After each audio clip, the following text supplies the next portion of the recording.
Imaginons la France d'après. On peut tous imaginer.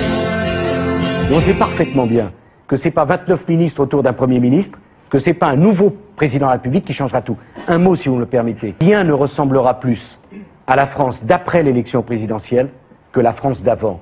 Et j'aimerais que nous apprenions à voir la politique modeste. On ne viendra pas à la privatisation. C'est clair, simple et net. Il n'y aura pas de privatisation d'EDF et Gaz de France. C'est clair, c'est simple et c'est net. Il est en effet clair qu'EDF et Gaz de France doivent pouvoir lutter à armes égales avec leurs concurrents. Pour cela, nous devons les transformer d'établissements publics en sociétés anonymes. Et s'agissant de l'immigration, je veux aussi que les choses soient claires. Je n'ai jamais été, Christine O'Krent, pour l'immigration zéro. Il faut déclarer comme objectif le quota zéro d'immigration. Et cela sans que nous n'ayons de leçons de racisme à recevoir de personne. La jurisprudence du Conseil d'État est précise. Pas de signe ostentatoire. Et Saint-Esprit descende sur ce bateau et son équipage. Amen. J'ai considéré que l'idée de mettre des caméras vidéosurveillance n'était pas une bonne idée. Je ne vois pas pourquoi et qui peut penser que mettre des vidéos à un certain nombre d'endroits, ça soit un élément d'une société dictatoriale. Fin 2005, les 330 salariés sont en colère.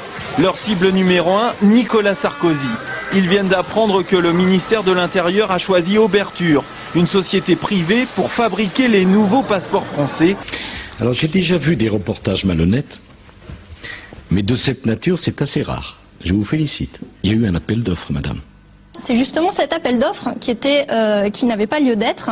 Le Conseil d'État a en effet confirmé le monopole de l'imprimerie nationale sur la fabrication des documents officiels sécurisés, donc dont les passeports électroniques, et ceci selon une loi de 93 qui, ironie du sort, avait été signée par Nicolas Sarkozy, ministre du Budget à l'époque. Sur les 15 pays de l'Union avant l'élargissement, il y en a 14 qui ont un ministère d'immigration, un seul qui n'en a pas, c'est nous. Parmi les 14, 6 n'ont aucun ministère ou secrétariat d'État spécifique. En fait, il y en a un seul qui a quelque chose qui se rapproche un peu de ce que M. Sarkozy propose. Ce sont les Anglais. Vous aviez promis, en quelque sorte, que vous protégeriez énormément votre vie privée. On est suivi par des photographes, c'est comme ça, je m'en plains pas, mais ces photos ont été volées. La Guyane, une pirogue, un couple qui affiche sa réconciliation. Cécilia est de retour et Nicolas Sarkozy entend le faire savoir. Il s'était engagé à rester discret et à ne plus mélanger les genres. Une promesse vite oubliée à 10 mois de l'élection présidentielle. Étudiant en droit, Nicolas Sarkozy trouve des petits boulots, un épisode que ses amis politiques adorent mettre en avant. Tous les membres de Neuilly vont pas bosser chez le fleuriste le week-end ou chez le glacier pour se payer leurs études. Aujourd'hui, ce mythe de Nicolas travaillant pour payer ses études fait un peu sourire sa maman. Il vivait dans un hôtel particulier dans le 17e avec un grand-père chirurgien et une mère avocat, c'était tout de même pas l'horreur.